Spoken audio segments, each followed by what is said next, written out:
Hi hello welcome back to SP future. You are listening to Sadiq Pallikkal. മക്കളെ, നമ്മുടെ business സ്റ്റഡീസിൻ്റെ ക്ലാസ്സുകൾ start ചെയ്തിട്ടുണ്ട് അല്ലേ? ഓക്കെ, നമ്മുടെ രണ്ടാമത്തെ ക്ലാസ്സിലേക്കാണ് വന്നിട്ടുള്ളത്. നമ്മൾ ഓൾറെഡി നമ്മുടെ ചാപ്റ്റർ 1 പാർട്ട് 1 നമ്മൾ എന്ത് ചെയ്തിട്ടുണ്ട്, ഓൾറെഡി കംപ്ലീറ്റ് ചെയ്തിട്ടുണ്ട്. നമ്മൾ പാർട്ട് 2ലേക്ക് കിടക്കുകയാണ്. അതിൽ നമ്മൾ ആദ്യമായിട്ട് നമുക്ക് ഡിസ്കസ് ചെയ്യാനുള്ളത് എന്താണ്? Need and importance of management ആണ്. ഏതാണ്? Need and importance of management നമുക്ക് ആദ്യം ഡിസ്കസ് ചെയ്യാനുള്ളത്. അപ്പോൾ എന്താണ് ഈ നീഡ് ആൻഡ് ഇമ്പോർട്ടൻസ് എന്ന് പറഞ്ഞു കഴിഞ്ഞാൽ, എന്താണ് ഒരു ബിസിനസ് സ്ഥാപനത്തിൽ മാനേജ്മെൻറ്റിൻ്റെ ആവശ്യകത, അതിൻ്റെ പ്രാധാന്യം എന്താണ് എന്നുള്ളതാണ് നമ്മൾ എന്ത് ചെയ്യാൻ പോകുന്നത്, ആദ്യമായിട്ട് നോക്കാൻ പോകുന്നത് ഇന്നത്തെ ദിവസം. ഓക്കെ, ഫസ്റ്റത്തെ പോയിൻ്റ് നോക്കിയാൽ നിങ്ങൾ എന്താണ്, അച്ചീവിങ് ഗ്രൂപ്പ് ഗോൾ അല്ലേ? എന്താണ് ബിസിനസ്സിൻ്റെ ഗ്രൂപ്പ് ഗോളുകൾ അച്ചീവ് ചെയ്യണമെങ്കിൽ എന്താവശ്യമാണ്? നമ്മുടെ മാനേജ്മെൻറ്റ് ആവശ്യമാണ്. അതിൻ്റെ എക്സ്പ്ലനേഷനായിട്ട് തന്നെ താഴെ തന്നിട്ടുണ്ട്. നോക്കൂ, നിങ്ങൾ എന്താണ് എഫിഷ്യൻറ്റ് മാനേജ്മെൻറ്റ് അല്ലേ? എന്താ അവിടെ പറഞ്ഞിട്ടുള്ളത്? Efficient management coordinates all the activities for the achievement of organisational goals അല്ലേ? നല്ലൊരു മാനേജ്മെൻറ്റ് ഉണ്ട് എന്നുണ്ടെങ്കിൽ എന്ത് ചെയ്യാൻ പറ്റും? നമ്മുടെ ഓർഗനൈസേഷൻ്റെ ഗോൾസുകളൊക്കെ നമുക്ക് എന്ത് ചെയ്യാൻ പറ്റും? അച്ചീവ് ചെയ്യാൻ പറ്റും. ഓക്കെ, അതാണ് ഫസ്റ്റത്തെ പോയിന്റ് പറഞ്ഞത് അല്ലേ? ഓക്കെ, ദെൻ രണ്ടാമത്തെ പോയിൻ്റായിട്ട് എന്താ പറഞ്ഞിട്ടുള്ളത്? Increase efficiency. ഇത് എന്ത് ചെയ്യും? എഫിഷ്യൻസി ഇൻക്രീസ് ചെയ്യിക്കും അല്ലേ? എന്തിന് കാരണമാവും? കമ്പനിയുടെ എഫിഷ്യൻസി വർദ്ധിക്കാൻ എന്ത് കാരണമാവും? നമ്മുടെ മാനേജ്മെൻറ്റ് കാരണമാവും അല്ലേ? നല്ല കറക്റ്റായിട്ട് പ്രോപ്പറായിട്ട് മാനേജ് ചെയ്യുന്ന ആൾക്കാരുണ്ടെങ്കിൽ സ്വാഭാവികമായിട്ട് എന്ത് ചെയ്യും? ബിസിനസ് സ്ഥാപനത്തിന് നല്ല പ്രോഫിറ്റും കാര്യങ്ങളും ഉണ്ടാക്കാൻ പറ്റും. ഇത് നോക്കൂ, നിങ്ങളിവിടെ management helps to reduce cost അല്ലേ? മാനേജ്മെൻറ്റ് ഉണ്ടായിക്കഴിഞ്ഞാൽ നമുക്ക് കോസ്റ്റ് കുറയ്ക്കാൻ പറ്റും. അതിൻ്റെ ഫലമായിട്ട് പ്രൊഡക്ടിവിറ്റി കൂട്ടുക. എങ്ങനെ? Better planning, organising, staffing, directing, controlling പോലത്തെ ആക്ടിവിറ്റീസിലൂടെ നമുക്ക് എന്ത് ചെയ്യാൻ പറ്റും? എഫിഷ്യൻസി വർദ്ധിപ്പിക്കാൻ പറ്റും അല്ലേ? ഈ പറഞ്ഞതൊക്കെ എന്താണ്? നമ്മുടെ മാനേജ്മെൻറ്റിൻ്റെ ഫങ്ഷൻസുകളാണ്. സോ ഈ ഒരു രീതിയിൽ നമുക്ക് എന്ത് ചെയ്യാൻ പറ്റും? നമ്മുടെ ബിസിനസ് സ്ഥാപനത്തിൻ്റെ പ്രൊഡക്ടിവിറ്റിയും കാര്യങ്ങളും നമുക്ക് വർദ്ധിപ്പിക്കാൻ പറ്റും. ഓക്കെ, ദെൻ അടുത്തെന്താ പറയുന്നത്? Create dynamic organisation. എന്തിനെ സഹായിക്കുന്നുണ്ട്? It will helps to create a dynamic organisation. നോക്കൂ, a good management enables the business to adapt and adjust according to changes in the business environment. എന്താണ് മക്കൾ ഈ ഡൈനാമിക് എന്ന് പറഞ്ഞു കഴിഞ്ഞാൽ? ചേഞ്ച് വരുത്തുക അല്ലേ? ഇപ്പോൾ ക്രിയേറ്റ് ഡൈനാമിക് ഓർഗനൈസേഷൻ എന്ന് പറഞ്ഞാൽ മാനേജ്മെൻറ്റ് വിജിലൻ്റ് ആണ്, അല്ലെങ്കിൽ മാനേജ്മെൻറ്റ് എന്താണ്, അത്യാവശ്യം നല്ല സ്കില്ലുള്ള ആൾക്കാരാണെങ്കിൽ, അല്ലെങ്കിൽ അത്യാവശ്യം നന്നായിട്ട് എക്സ്പ്ലോയിറ്റ് ചെയ്യാൻ അറിയുന്ന ആൾക്കാരാണെങ്കിൽ മാർക്കറ്റിൽ ഉണ്ടാകുന്ന പുതിയ പുതിയ ചേഞ്ചുകൾ അപ്പം നമ്മുടെ ബിസിനസ് സ്ഥാപനത്തിൽ ഇംപ്ലിമെൻറ്റ് ചെയ്യാനും അതിലൂടെ പ്രോഫിറ്റ് ഉണ്ടാക്കിയെടുക്കാനും കഴിയും. ഓക്കെ, സോ അതിനും കൂടെ എന്ത് ഹെൽപ്പ് ചെയ്യുന്നുണ്ട്? മാനേജ്മെൻറ്റ് ഹെൽപ്പ് ചെയ്യുന്നുണ്ട്. പിന്നെയോ, അച്ചീവിങ് പേഴ്സണൽ ഒബ്ജക്റ്റീവ്സുകൾ. എന്താണ്? പേഴ്സണൽ ഒബ്ജക്റ്റീവ്സുകൾ അച്ചീവ് ചെയ്യാനും എന്ത് സഹായിക്കുന്നുണ്ട്? നമ്മുടെ മാനേജ്മെൻറ്റ് സഹായിക്കുന്നുണ്ട്. നോക്കൂ, through motivation and leadership the management helps the individual to develop team spirit, cooperation and commitment to group success അല്ലേ? എന്താണ്? മോട്ടിവേഷനും കാര്യങ്ങളൊക്കെ കൊടുക്കുന്നതിൻ്റെ ഫലമായിട്ട് ആൾക്കാർ എന്ത് ചെയ്യും? അവർ കൂടുതലായിട്ട് നന്നായിട്ട് വർക്ക് ചെയ്യും. അതിൻ്റെ ഫലമായിട്ട് കമ്പനിക്ക് എന്തുണ്ടാവുന്നുണ്ട്? ഗുണങ്ങൾ ഉണ്ടാവുന്നുണ്ട് അല്ലേ? ഓക്കെ, ദെൻ പിന്നെ പറയുന്നത് എന്താണ്? അഞ്ചാമതായിട്ട് പറയുന്നത് നോക്കുക, നിങ്ങൾ എന്താണ്?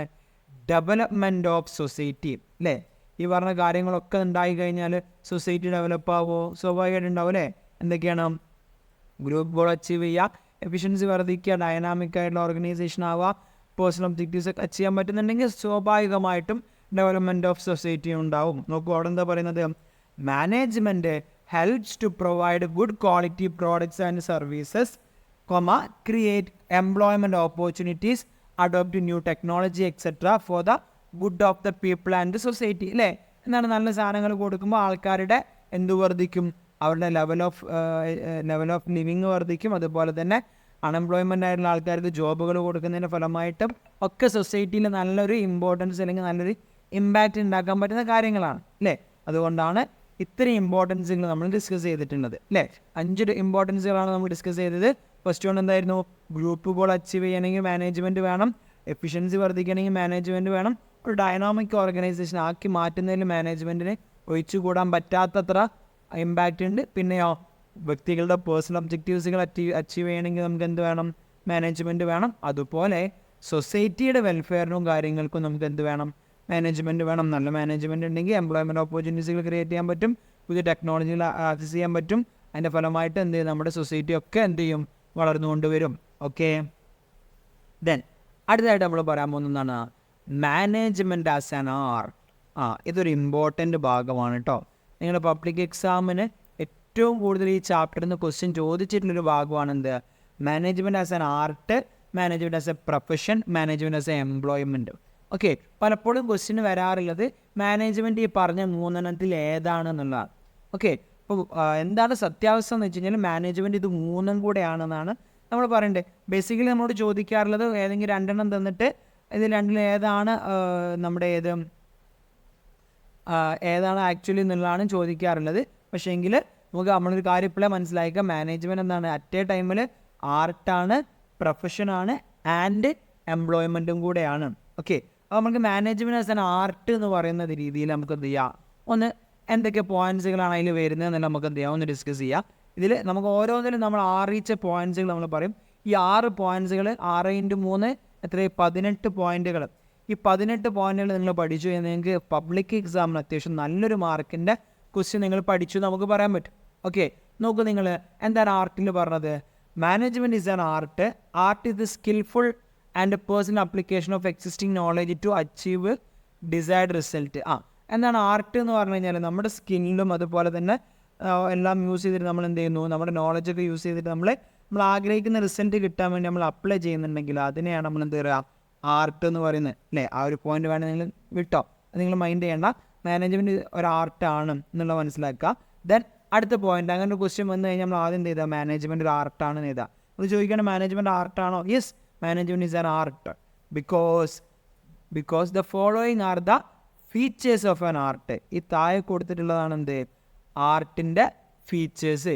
ഈ ഫീച്ചേഴ്സ് എവിടെ ഉണ്ടോ നോക്കിയാൽ മതി, നമുക്ക് മാനേജ്മെൻറ്റിൽ ഉണ്ടോ നോക്കിയാൽ മതി. മാനേജ്മെൻറ്റിൽ ഉണ്ടെങ്കിൽ നമുക്ക് എന്ത് പറയാം, മാനേജ്മെൻറ്റ് ഒരു ആർട്ടാണെന്നുള്ളത് പറയാം. നോക്കിക്കോ, ഏതൊക്കെയാണ് ഫസ്റ്റ് എന്ന് പറയുന്നത്, എക്സിസ്റ്റൻസ് ഓഫ് തിയററ്റിക്കൽ നോളജ്. ഒരു സാധനം ആർട്ടാണെന്ന് നമുക്ക് പറയണമെങ്കിൽ അവിടെ എന്ത് വേണം, തിയററ്റിക്കൽ നോളജ് വേണം. മനസ്സിലായോ? മാനേജ്മെൻറ്റ് നമുക്ക് ഇഷ്ടംപോലെ തിയററ്റിക്കൽ നോളജ് ഉണ്ട്, അതുകൊണ്ട് തന്നെ നമുക്ക് മാനേജ്മെൻറ്റ് എന്തെന്ന് പറയാം, ആർട്ട് എന്ന് പറയാം. ദെൻ രണ്ടാമത് പറഞ്ഞെന്താണ്, പേഴ്സണൽ സ്കില്ല് വേണമെന്നാണ്. മാനേജ്മെൻറ്റിന് പേഴ്സണൽ സ്കില്ല് വേണ്ടേ? എല്ലാവർക്കും ചെയ്യാൻ പറ്റുന്ന പണിയാണോ ഈ മാനേജർ എന്ന് പറഞ്ഞ പരിപാടി? അല്ല. അപ്പം പേഴ്സണൽ സ്കില്ല് വേണം, അല്ലേ? അല്ലെങ്കിൽ ഒരു ആർട്ടിന് എന്ത് വേണം, പേഴ്സണൽ സ്കില്ല് വേണം. ദെൻ മൂന്നാമത് എന്താ പറഞ്ഞത്, based on practice and creativity. Art എന്ന് പറഞ്ഞാൽ എങ്ങനെ ഉണ്ടാവുന്നതാണ്, പ്രാക്ടീസിലൂടെയും ക്രിയേറ്റിവിറ്റിയിലൂടെയാണ് എന്ത് കൂടുതലാവുന്നത്, നമ്മുടെ കല അത്യാവശ്യം നല്ല രീതിയിൽ പെർഫോം ചെയ്യാൻ പറ്റുന്നത്. ഓക്കെ, അപ്പോൾ മനസ്സിലാക്കുക. അപ്പോൾ ആർട്ടിൻ്റെ ബേസിക് ഫീച്ചേഴ്സുകൾ ഈ മൂന്നെണ്ണമാണെന്ന് പറഞ്ഞു. ഈ മൂന്നെണ്ണം ഇനി എവിടെ ഉണ്ടോ നോക്കിയാൽ മതി, നമ്മുടെ മാനേജ്മെൻറ്റ് ഉണ്ടോ നോക്കിയാൽ മതി. ആ മൂന്നെണ്ണം മാനേജ്മെൻറ്റ് ഉണ്ടെന്നുണ്ടെങ്കിൽ നമുക്ക് എന്ത് പറയാം, മാനേജ്മെൻറ്റ് ഈസ് ആൻ ആർട്ട് എന്ന് പറയാൻ പറ്റും. നോക്കൂ, നമ്മളിവിടെ താഴത്ത് എക്സ്പ്ലെയിൻ ചെയ്യുന്നുണ്ട്, there is a lot of literature available in various areas of management. അല്ലേ, ഒരുപാട് ലിറ്ററേച്ചറുകൾ എന്ന് പറഞ്ഞു കഴിഞ്ഞാൽ എങ്ങനെ ഓരോ സിറ്റുവേഷൻസ് വരുന്ന സമയത്ത് നമ്മൾ എങ്ങനെ റിയാക്ട് ചെയ്യണം, ബിസിനസ് എങ്ങനെ റിയാക്ട് ചെയ്യണം എന്നുള്ള കാര്യങ്ങളാണ് എന്ത് ലിറ്ററേച്ചർസിൽ കൊടുത്തിട്ടുള്ളത്. ആ ലിറ്ററേച്ചറുകൾ നമ്മൾക്ക് എന്ത് ചെയ്യണം, അവൈലബിൾ ആണ്. അതുകൊണ്ട് തന്നെ തിയററ്റിക്കൽ നോളജ് ഉണ്ട്. സോ നമുക്ക് എന്ത് വരാം, നമ്മുടെ ഫസ്റ്റത്തെ പോയിന്റ് എന്ത് ചെയ്തിട്ടുണ്ട്, ഇവിടെ സാറ്റിസ്ഫൈ ചെയ്തിട്ടുണ്ട്. ദെൻ രണ്ടാമത് എന്താ പറയുന്നത്, A manager use his personal skill and knowledge in the area of management. അല്ലേ, എന്താണ് ഒരു മാനേജർ എന്താ യൂസ് ചെയ്യുന്നത്, അയാളുടെ പേഴ്സണൽ സ്കില്ലും അതുപോലെ തന്നെ എന്താണ്, അതുപോലെ തന്നെ അവരുടെ അറിവും വെച്ചിട്ടാണ് അവരെന്ത് ചെയ്യുന്നത്, മാനേജ്മെൻറ്റ് നടത്തിക്കൊണ്ട് പോകുന്നത്. അതുകൊണ്ടാണ് എന്ത് പറഞ്ഞത്, മാനേജർ രണ്ടാമത്തെ പോയിന്റും ഇവിടെ എന്ത് ചെയ്തിട്ടുണ്ട്, സാറ്റിസ്ഫൈ ചെയ്തിട്ടുണ്ട്. ദെൻ മൂന്നാമത്തെ പോയിന്റ് നോക്കും നിങ്ങൾ, എന്താ പറയുന്നത്, like other arts managerial efficiency is developed through practice. അല്ലേ, മറ്റെല്ലാം പോലെ തന്നെ എന്താണ്, എക്സ്പീരിയൻസ് കിട്ടുന്നത് എങ്ങനെയാണ്, പ്രാക്ടീസിലൂടെയാണ്. കോൺസ്റ്റൻറ്റ് പ്രാക്ടീസിലൂടെയാണ് എന്ത് ചെയ്യുക, മാനേജർ അത്യാവശ്യം നന്നായിട്ട് പെർഫോം ചെയ്യുക. അല്ലേ, ആദ്യൊരു സിറ്റുവേഷൻ കിട്ടുന്നത് 100ാമത്തെ തവണ ആ ഒരു സിറ്റുവേഷൻ കിട്ടുന്നതും രണ്ടും തമ്മിൽ അതിൻ്റെ ട്രീറ്റ്മെൻറ്റ് തമ്മിൽ നല്ല ഡിഫറൻസ് ഉണ്ടായിരിക്കും. അല്ലേ, അപ്പോൾ അതാണ് പറഞ്ഞത്, എത്രത്തോളം കൂടുതൽ പ്രാക്ടീസ് ചെയ്യുന്നോ അത്രത്തോളം എന്താക്കും, ഒരാളുടെ നമുക്ക് മാനേജ്മെൻറ്റ് ഒരു ആർട്ടാവാനുള്ള ചാൻസുകൾ കൂടും. ഓക്കെ, ഇതുകൊണ്ടാണ് നമ്മൾ എന്തെന്ന് പറയുന്നത്, മാനേജ്മെൻറ്റ് ഒരു ആർട്ടാണെന്ന് പറയുന്നത്. അല്ലേ, നമ്മൾ നേരത്തെ പറഞ്ഞു, ഈ കാരണങ്ങൾ കൊണ്ടിട്ടാണ് നമ്മൾ എന്തെന്ന് പറയുന്നത്, മാനേജ്മെൻറ്റ് ഒരു ആർട്ടാണെന്ന് പറയുന്നത്. അല്ലേ, അപ്പോൾ 3 പോയിൻറ്റ്സാണ് നമ്മൾ പറഞ്ഞത്. എന്താണ് ആർട്ടാവാനും 3 കണ്ടീഷൻസ് എന്തൊക്കെയായിരുന്നു, existence of theoretical knowledge, personal skill, based on practice and creativity. ഈ പറഞ്ഞ 3 സാധനം നമുക്ക് എവിടെ ഉണ്ട്? ഒരു മാനേജ്മെൻറ്റിലുണ്ട്. അതുകൊണ്ട് തന്നെ നമുക്ക് മാനേജ്മെൻറ്റ് എന്തെന്ന് പറയാൻ പറ്റും? മാനേജ്മെൻറ്റ് എന്താണ്? ഒരു ആർട്ടാണെന്ന് പറയാൻ പറ്റും.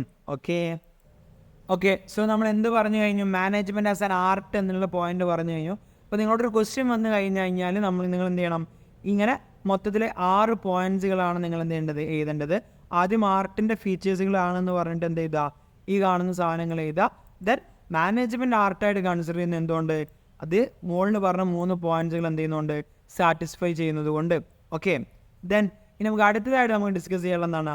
മാനേജ്മെൻറ്റ് ആസ് എ സയൻസ് അല്ലേ? നമ്മൾ നേരത്തെ പറഞ്ഞു മാനേജ്മെൻറ്റ് ആർട്ടാണെന്നുള്ളത്. ഇപ്പോൾ നമ്മൾ എന്ത് ചെയ്ത് കഴിഞ്ഞു? തെളിയിച്ച് കഴിഞ്ഞു. ഇനി നമ്മൾ നോക്കാൻ പോകുന്നത് എന്താണ്? മാനേജ്മെൻറ്റ് സയൻസ് ആണോ അല്ലേ എന്നുള്ളതാണ് നമ്മൾ എന്ത് ചെയ്യാൻ പോകുന്നത്? നോക്കാൻ പോകുന്നത്. ഫസ്റ്റ് പോയിന്റ് നോക്കിക്കോ നിങ്ങൾ. എന്താണ് സയൻസ് എന്ന് പറയുന്നത്? എന്താണ്? Systemised body of knowledge that is based on general truths അല്ലേ? എന്താണ് സിസ്റ്റമൈസ്ഡ് ബോഡി ഓഫ് നോളജ്? നമ്മുടെ അത്യാവശ്യം ഒരുപാട് അറിവുകളും കാര്യങ്ങളും ഉണ്ട്. അതിങ്ങനെ ജനറൽ ട്രൂത്ത്സിൻ്റെ ബേസിൽ ഉണ്ടാക്കിയിട്ടുള്ളത്. ഓക്കെ ദെൻ ഇനി നമ്മളിവിടെ നോക്കാൻ പോകുന്ന ഇപ്പോൾ ഉള്ള പോയിന്റുകൾ മൈൻഡ് ചെയ്യണമെന്നില്ല. Management as a science because science will have the following features എന്ന് പറഞ്ഞിട്ട് നമ്മൾ എന്ത് ചെയ്യുക? സയൻസിൻ്റെ ഈ 3 ഫീച്ചേഴ്സുകൾ പറഞ്ഞു കൊടുക്കുക. ഏതൊക്കെയാണ് ഫീച്ചേഴ്സിൽ വരുന്നത്? സയൻസിൻ്റെ ഫീച്ചേഴ്സിൽ വരുന്നത് നോക്കൂ. Science is a systematic body of knowledge. എന്താണ് സയൻസ്?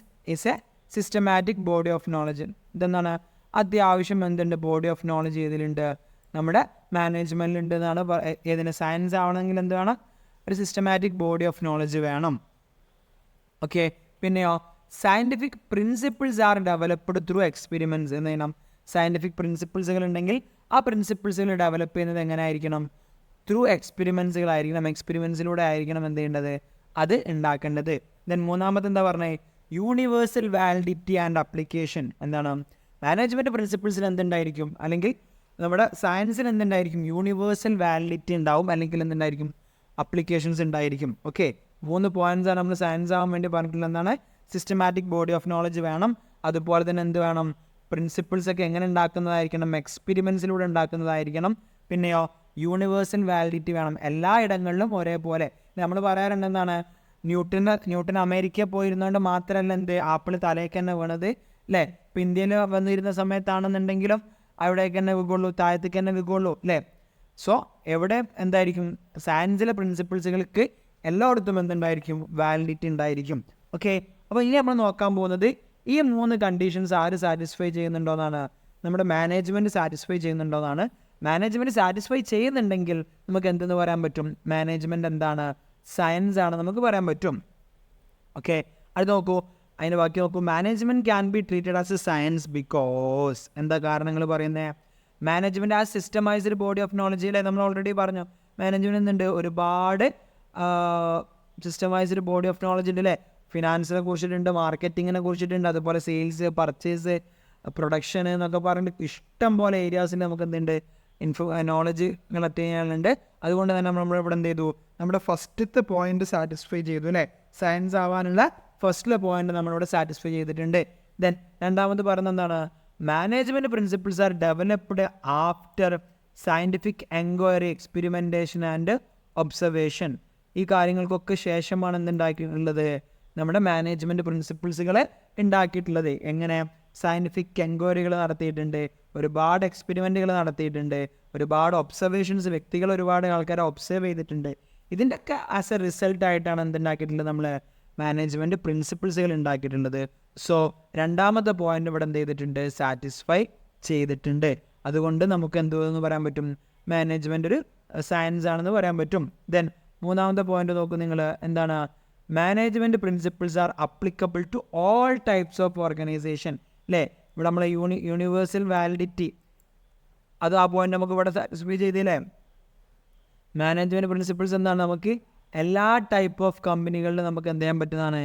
അപ്ലിക്കബിൾ ആയിട്ടുള്ളൊരു സാധനമാണ്. അതുകൊണ്ട് നമുക്ക് എന്ത് വരാം? ഈ ഒരു 3 പോയിന്റ്സുകൾ സാറ്റിസ്ഫൈ ചെയ്തു അല്ലേ? അപ്പം നമ്മൾ ആദ്യം പറഞ്ഞ് സയൻസ് ആവാനുള്ള 3 ഫീച്ചേഴ്സുകൾ ഏതൊക്കെയെന്ന് പഠിക്കുക. ആ 3 ഫീച്ചേഴ്സുകൾ നമ്മൾ ഏതിലുണ്ടോ നോക്കിയാൽ മതി? മാനേജ്മെൻറ്റിൽ ഉണ്ടോ നോക്കിയാൽ മതി. സോ നമ്മളിവിടെ ചെക്ക് ചെയ്ത സമയത്ത് എന്തുണ്ട്? ഈ പറഞ്ഞ 3 പോയിന്റ്സുകൾ ഏതിലുണ്ട്? മാനേജ്മെൻറ്റിലുണ്ട്. അതുകൊണ്ട് നമുക്ക് എന്ത് കൺസിഡർ ചെയ്യാം? മാനേജ്മെൻറ്റ് എന്തായിട്ട് കൺസിഡർ ചെയ്യാം? സയൻസ് ആയിട്ട് നമുക്ക് എന്ത് ചെയ്യാം മക്കളെ? കൺസിഡർ ചെയ്യാം അല്ലേ? ഓക്കെ ദെൻ ഇനി അടുത്ത് നോക്കുക നിങ്ങൾ. എന്താണ്? Management as A profession. Okay, management ഒരു പ്രൊഫഷനായിട്ട് നമുക്ക് ട്രീറ്റ് ചെയ്യാൻ പറ്റില്ല എന്നുള്ളതാണ്. അതുകൊണ്ട് രണ്ടെണ്ണം നമ്മൾ പറഞ്ഞത് എന്താണ്, മാനേജ്മെൻറ്റ് നമുക്ക് വേണമെങ്കിൽ ഒരു കലയായിട്ട് ട്രീറ്റ് ചെയ്യാം, അതേപോലെ തന്നെ എന്തായിട്ടും ട്രീറ്റ് ചെയ്യാം, ഒരു സയൻസ് ആയിട്ടും ട്രീറ്റ് ചെയ്യാം. ബട്ട് നമുക്ക് മാനേജ്മെൻറ്റ് ഒരു പ്രൊഫഷനായിട്ട് ട്രീറ്റ് ചെയ്യാൻ പറ്റൂലേ എന്നുള്ളതാണ് നമ്മൾ അടുത്തായിട്ട് നോക്കാൻ പോകുന്നത്. ഇവിടെ എനിക്ക് പറയാനുള്ള എന്താണ്, മാനേജ്മെൻറ്റ് നമുക്ക് എന്തായിട്ട് ട്രീറ്റ് ചെയ്യാൻ പറ്റും, ഒരു പ്രൊഫഷനായിട്ട് നമുക്ക് കൺസിഡർ ചെയ്യാൻ പറ്റും. ബിക്കോസ് കാരണങ്ങൾ എന്താണ്, ഈ പറയുന്നതാണ് എന്തിനുള്ള കാരണങ്ങൾ, ഒരു സംഭവത്തിന് നമ്മൾ പ്രൊഫഷനായിട്ട് നമ്മൾ ട്രീറ്റ് ചെയ്യാനുള്ളത്. ഫസ്റ്റ് കണ്ടീഷൻ എന്താ പറഞ്ഞത്, well defined body of knowledge, അത്യാവശ്യം എന്ത് വേണം, അറിവുണ്ടായിരിക്കണം അല്ലേ. പിന്നെയോ ഫോമൽ എഡ്യൂക്കേഷൻ ആൻഡ് ട്രെയിനിങ്, അവർക്ക് എന്ത് കിട്ടിയിട്ടുണ്ടായിരിക്കണം, ഫോമൽ എഡ്യൂക്കേഷനും ട്രെയിനിങ്ങും കിട്ടിയിട്ടുണ്ടായിരിക്കണം. ഇപ്പോൾ നമ്മുടെ ഡോക്ടർമാർക്ക് അവർക്ക് എന്തുണ്ടാവും, അവർക്ക് കറക്റ്റായിട്ടുള്ള എന്ത് എഡ്യൂക്കേഷനും അവർക്ക് ഹൗസ് സർജൻസിയും ട്രെയിനിങ്ങും കാര്യങ്ങളൊക്കെ കിട്ടിയിട്ടുണ്ടായിരിക്കും. അതിനുശേഷമാണ് എന്തുണ്ടാവുന്നത് അല്ലേ, നമ്മുടെ മാനേജ്മെൻറ്റ് ഉണ്ടാവുന്നത്. ദെൻ പിന്നെയോ പ്രൊഫഷണൽ അസോസിയേഷൻ എന്തുണ്ടായിരിക്കണം, ഒരു സാധനം പ്രൊഫഷനായിട്ട് നമ്മൾ ട്രീറ്റ് ചെയ്യണമെങ്കിൽ ആ സംഭവത്തിന് എന്ത് വേണം, പ്രൊഫഷണൽ അസോസിയേഷൻസുമായിട്ട് എന്ത് കണക്ഷൻസ് വേണം, അല്ലെങ്കിൽ മെമ്പർഷിപ്പ് വേണം, membership from the professional bodies അല്ലേ. ഇനി നമുക്ക് ഈ പറഞ്ഞ 3 പോയിന്റ് എവിടെ ഉണ്ടോ നോക്കണം, നമ്മുടെ മാനേജ്മെൻറ്റിൽ ഉണ്ടോ എന്നുള്ളത് നോക്കണം. ഓക്കെ, അപ്പോൾ നോക്കിക്കോ, മാനേജ്മെൻറ്റ് പ്രൊഫഷനാണ്. ബിക്കോസ് കാരണം എന്തൊക്കെയാണ്, management is based on systematic body of നോളജിലെ നമ്മൾ ഓൾറെഡി പറഞ്ഞാണ് അല്ലേ. ഇതിന് മുന്നിലുള്ള 2 എണ്ണത്തിൽ നമ്മൾ പറഞ്ഞിട്ടുണ്ട് എന്താണ്, management systemised body of knowledge ഉണ്ട് അല്ലേ. ഇവിടെ നമ്മൾ എന്ത് പറയുന്നു, സിസ്റ്റമൈസ്ഡ് ബോഡി ഓഫ് നോളജ് ഉണ്ട്. അതുകൊണ്ട് നമുക്ക് എന്തായിട്ട് കൺസിഡർ ചെയ്യാം, മാനേജ്മെൻറ്റ് ഒരു പ്രൊഫഷനായിട്ട് നമുക്ക് എന്ത് ചെയ്യാൻ പറ്റും, കൺസിഡർ ചെയ്യാൻ പറ്റും. ദെൻ രണ്ടാമത്തെ പോയിന്റ് എന്താ പറഞ്ഞേ, A manager acquires management skill through formal education and training അല്ലേ. ഇവിടെ നമ്മൾ പറഞ്ഞത് എന്താണ്, പ്രൊഫഷൻ ആവണമെങ്കിൽ എന്ത് വേണം, ഫോമൽ എഡ്യൂക്കേഷനും ട്രെയിനിങ്ങും വേണം. ഒരു മാനേജർ സ്കിൽ അക്വയർ ചെയ്യുന്നത് എങ്ങനെയാണ്, ഫോമൽ എഡ്യൂക്കേഷൻ ആൻഡ് ട്രെയിനിങ്ങിലൂടെ അല്ലേ. ഫോമലായിട്ടുള്ള എഡ്യൂക്കേഷനിലൂടെയും ട്രെയിനിങ്ങിലൂടെയാണ് ആരുണ്ടാക്കുന്നത്, ഒരു മാനേജർ അത്യാവശ്യം നല്ല സ്റ്റാൻഡേർഡ് ആവുന്നത്. ദെൻ മൂന്നാമത് പറയുന്നത് എന്താണ്, all professions are affiliated to professional association which regulate entry and frame code of conduct relating to the profession അല്ലേ. എന്താണ് പ്രൊഫഷൻ ആവശ്യം, ഓരോരോ പർട്ടിക്കുലർ പ്രൊഫഷൻസിന് അതിനനുസരിച്ചിട്ടുള്ള രീതിയിലുള്ള എന്തുണ്ടായിരിക്കും, അസോസിയേഷൻ ബോഡികൾ ഉണ്ടായിരിക്കും അല്ലേ. അവർ പറയുന്ന രീതിയിലായിരിക്കണം നമ്മൾ എന്ത് ചെയ്യേണ്ടത്, നമ്മൾ പെർഫോം ചെയ്യേണ്ടത്. സോ എന്തുണ്ട്, നമ്മൾ പ്രൊഫഷനിൽ പറഞ്ഞിട്ടുള്ള 3 പോയിന്റ്സ് എവിടെ സാറ്റിസ്ഫൈ ചെയ്യുന്നുണ്ട്, നമ്മുടെ മാനേജ്മെൻറ്റ് ആസ് എ പ്രൊഫഷൻ എന്ന് പറയുന്ന പോയിന്റിലും നമുക്ക് എന്ത് ചെയ്യുന്നുണ്ട്, സാറ്റിസ്ഫൈ ചെയ്യുന്നുണ്ട്, അല്ലെങ്കിൽ നമ്മുടെ ബിസിനസ് സാറ്റിസ്ഫൈ ചെയ്യുന്നുണ്ട്. അതുകൊണ്ട് നമുക്ക് എന്തെന്ന് പറയാൻ പറ്റും, മാനേജ്മെൻറ്റ് എന്താണെന്നും പറയാൻ പറ്റും, ഒരു പ്രൊഫഷൻ ആണെന്നും നമുക്ക് എന്ത് ചെയ്യാൻ പറ്റും മക്കളെ, പറയാൻ പറ്റും അല്ലേ. മാനേജ്മെൻറ്റ് നമുക്ക് എന്താണെന്നും പറയാൻ പറ്റും, ഒരു പ്രൊഫഷൻ ആണെന്നും പറയാൻ പറ്റും. ഓക്കെ, അപ്പോൾ നമ്മൾ 3 കാര്യങ്ങളാണ് ഡിസ്കസ് ചെയ്തത്. മാനേജ്മെൻറ്റ് സയൻസ് ആണോ, മാനേജ്മെൻറ്റ് ആർട്ടാണോ എന്ന് നമ്മൾ നോക്കിയില്ലേ. മാനേജ്മെൻറ്റ് ആർട്ടാണോ എന്നുള്ള നമ്മൾ തെളിയിച്ചു, മാനേജ്മെൻറ്റ് സയൻസ് ആണെന്ന് നമ്മൾ തെളിയിച്ചു, ആൻഡ് മാനേജ്മെൻറ്റ് എന്താണെന്ന് നമ്മൾ തെളിയിക്കാൻ പോവാണ്, മാനേജ്മെൻറ്റ് ഒരു പ്രൊഫഷനാണെന്നുള്ളത് നമ്മൾ തെളിയിക്കാൻ പോവാണ് അല്ലേ. സോ ഇത്രയാണ് തൽക്കാലം ഇന്നത്തെ ക്ലാസ്സിലേക്ക് നമ്മൾ എടുക്കുന്നത്. അടുത്ത ക്ലാസ്സിലേക്ക് മറ്റൊരു ഭാഗമായിട്ട് ഞാൻ വരും. അപ്പം ഇന്നെടുത്ത് ഈ ഒരു ഭാഗം നിങ്ങൾക്ക് ഇഷ്ടപ്പെട്ടിട്ടുണ്ടെങ്കിൽ വീഡിയോ ലൈക്ക് ചെയ്യുക. ഇനി ബാക്കിയുള്ള വീഡിയോസിനും ഇതിന് മുമ്പത്തെ വീഡിയോസിനൊക്കെ വേണ്ടി എന്ത് ചെയ്യുക, നമ്മുടെ ചാനൽ സബ്സ്ക്രൈബ് ചെയ്ത വീഡിയോസുകൾ കാണുക, നിങ്ങളുടെ അഭിപ്രായങ്ങളും നിർദ്ദേശങ്ങളും എന്ത് ചെയ്യുക, അറിയിക്കുക കേട്ടോ. ഓക്കെ, സോ അടുത്ത ക്ലാസ്സിൽ കാണുന്നവരേക്കും എല്ലാവരും ടേക്ക് കെയർ. Thank you.